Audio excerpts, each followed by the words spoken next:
Hello mga kapips, kumusta kayong lahat dyan? So another day, another vlog. Today is Wednesday, April 24 dito sa Canada, 1 PM.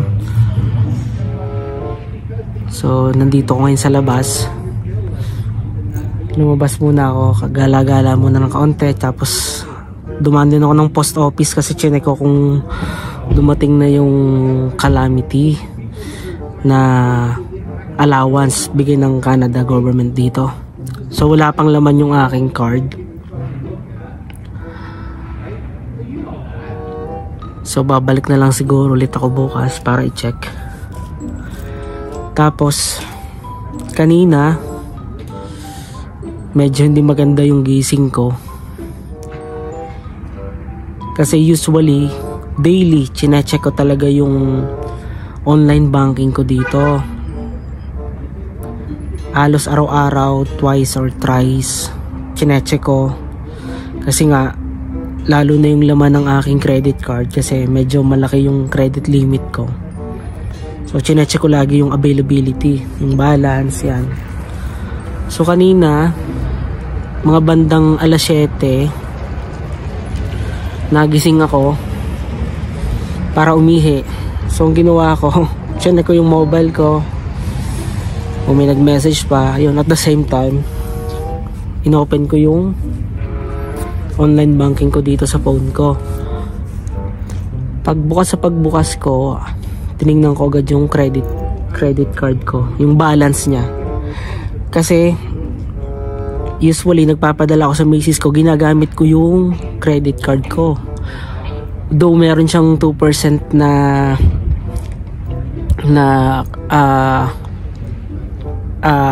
ibabalik mo sa kanila, may dagdag bayad ba na 2% kung gagamitin mo yung pera para ipadala. Okay lang kasi nga dito yung credit history mahalaga yon.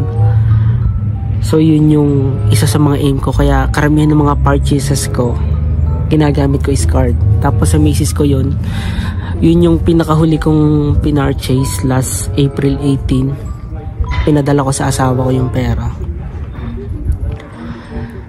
Tapos kanina pagtingin ko meron siyang transaction, dalawang transaction, and it came from Apple Pay bill na nag-a-amount ng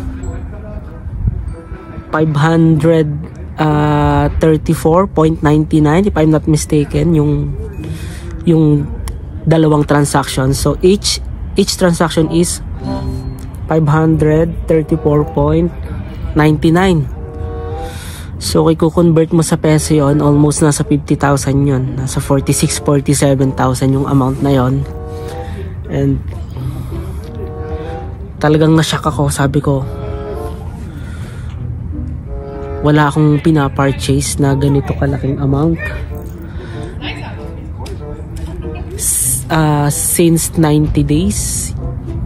Wala akong pinurchase na anything about sa Apple Store. Kahit nga nung pinurchase ko tong mobile, hindi ko kinuha yung 3 months. Meron silang 3 months and 6 months na free subscription dito sa kanilang mga Apple Store. Hindi ko siya kinlaim. Tapos even yung payment method ko sa account ko dito sa Apple, hindi ko siya inilagay. Wala talaga. As in number ko lang at saka yung address ko. Pero yung payment method, never akong naglagay sa phone ko.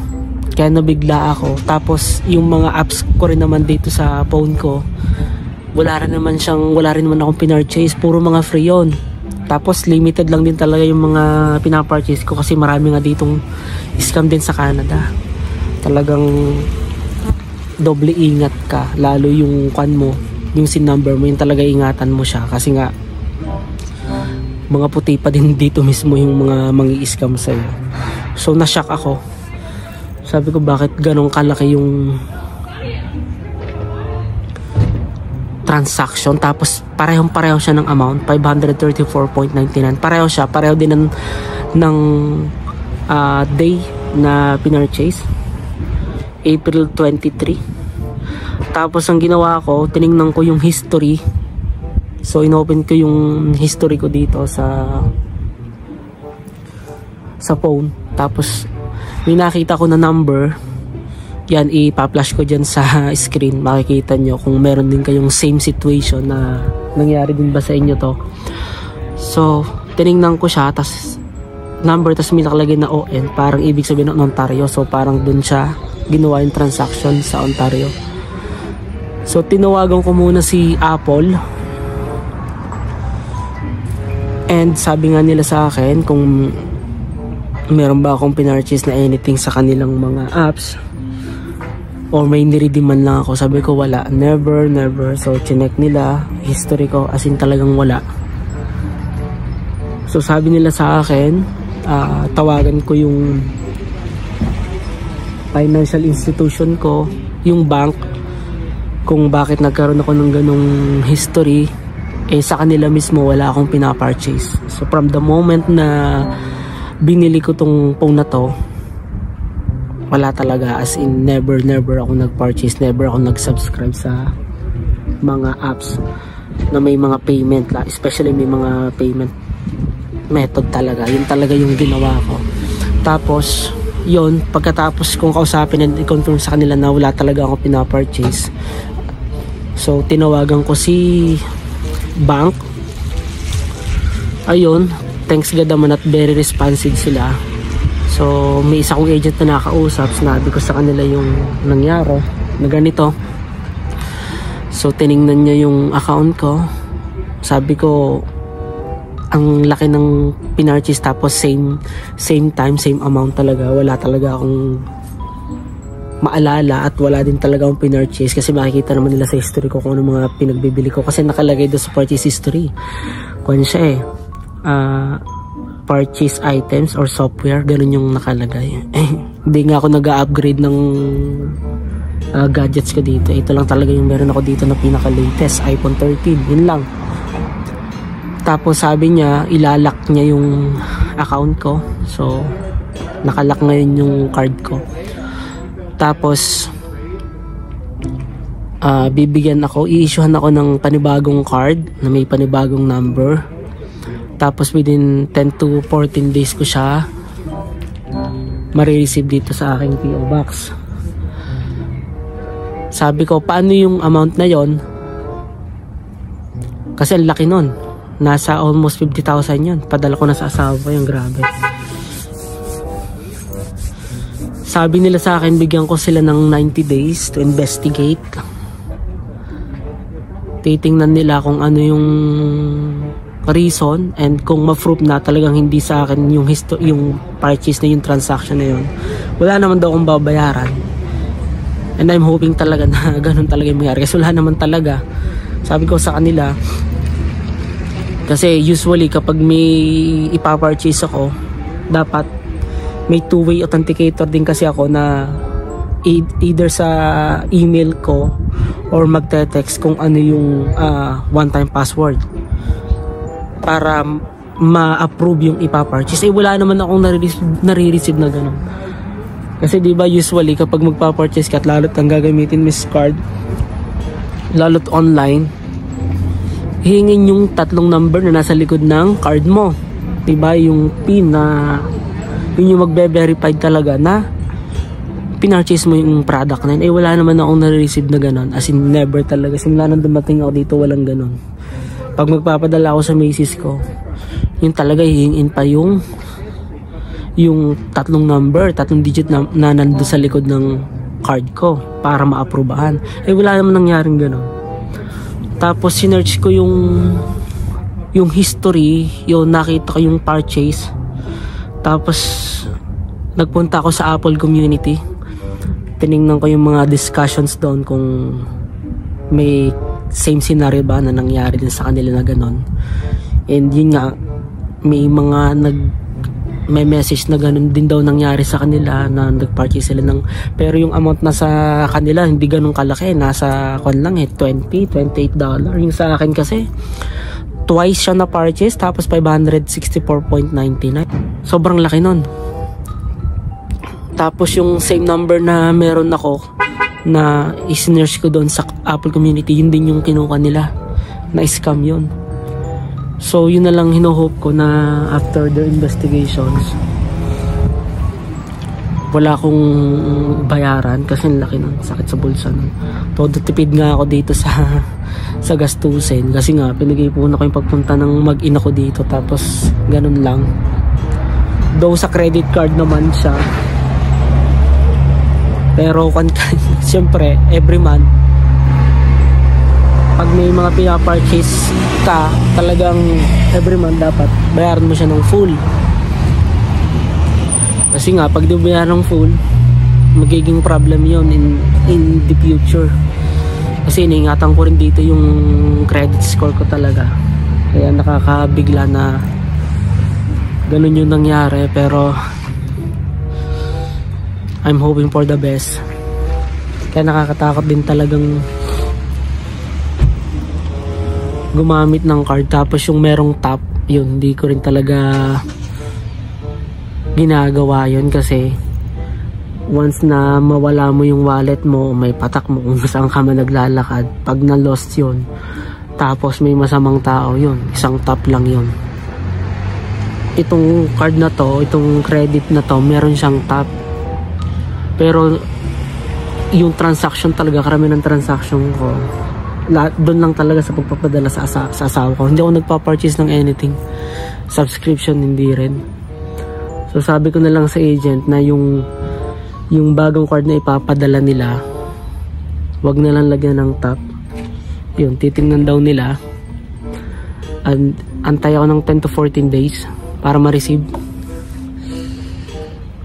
And medyo nakakalungkot, pero let's hope na maging okay at wala akong bayaran sa kanila. Laki kasi, nakakapanghinayang. Ang dami pa naman ditong fraud. Yun yung isa sa nakon ko talaga sa kanila, napansin ko sa kanila. Ang dami talaga, ang dami ng scammer dito. Talagang lahat ng transaction mo talagang ingatan mo.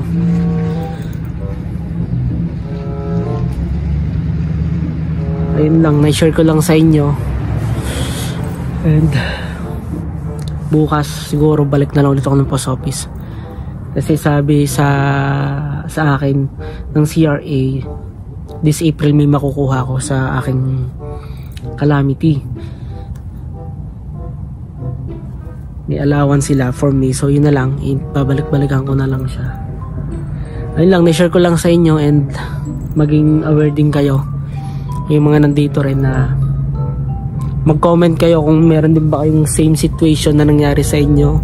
ATB yung financial institution ko, kung meron din ba kayong ganitong na experience, and ano ba, na hindi ba kayo pinagbayad or what, binayaran nyo pa rin ba? Kasi yung medyo kinakatakot ko, may pusa pa dito, kung may babayaran ako. Laki kasi, padala ko na sa asawa ko yun.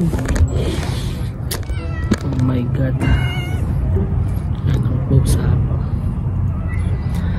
so yun lang, update ko na lang ulit kayo kung anong mangyayari dito sa situation ko. Kasi kung ako lang talaga, ayoko mag credit card.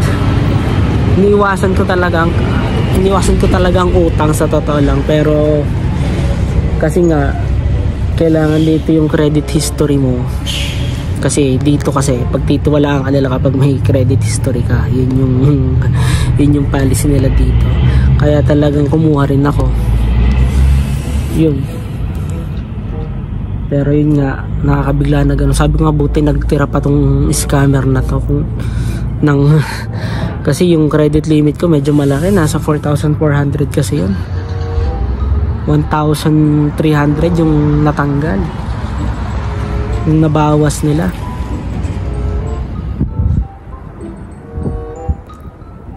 Hindi na ako nakakatulog kanina mula pagkagising ko, kasi kinabahan din talaga ako. Sabi ko, paano una kong gagawin? So yun talaga, tinawagan ko muna yung Apple support, tapos tawag ko yung bangko. And wala rin naman talaga silang nakita na history ko na may pinurchase ba ako, sinubscribe na anything sa mga apps. Wala talaga. So I'm hoping for the best na lang. So yun lang mga kapips, update ko na lang ulit kayo sa mga susunod kong vlogs. Ganun talaga dito sa may parting Calgary. Ang dami naman ng mga kabahan na nananakawan ng kotse, sasakyan. Medyo kwan na rin talaga dito, masyado kasing maluwag yung kwan dito, yung law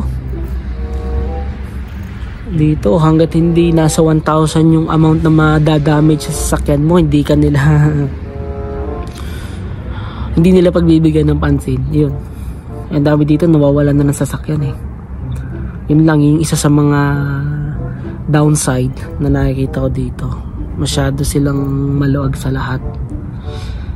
Sabi nga dito kasi everything is permissible, pero hindi lahat is beneficial talaga. Yun lang yung isa sa mga negative side na nakikita ko dito. Yun lang mga kapips, see you na lang ulit sa mga susunod kong vlogs. God bless you all.